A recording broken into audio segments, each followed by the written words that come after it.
Hello everyone, I am Dr. Rakesh Kumar. I am a consultant gastroenterologist and interventional endoscopist at Yashoda Hospitals, Secunderabad.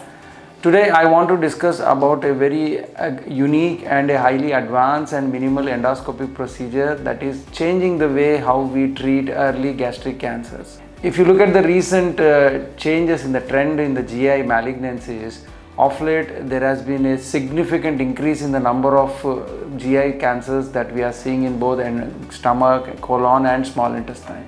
Does all these patients need to undergo surgery? Well, although previously that was the way the treatment was protocoled, but of late with the extensive availability of the endoscopies and colonoscopies, we are able to pick up these early gastric malignancies and colonic malignancies in their very early stage. And if we are able to pick up these on endoscopy in their early stages, not every patient needs to undergo a resection surgically. Endoscopically, we have started offering what is known as organ sparing procedures. These procedures not only prevent the organ from getting sacrificed, but it also will improve the quality of the patient.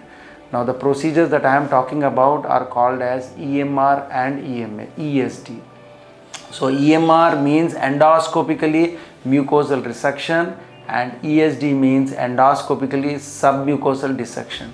So these are now the two highly advanced minimally invasive procedures whereby any patient with early tumor or early malignancy, whether it is in the esophagus, stomach or colon, if they are rightly indicated, these early tumors can be resected endoscopically using these procedures called as EMR and ESD.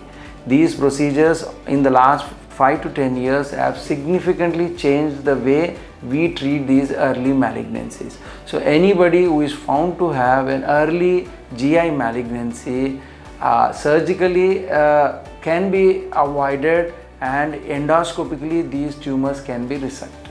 So EMR and ESD are going to be the procedures of future for all patients who have got early GI malignancies. Thank you. Like, comment and subscribe for more health updates.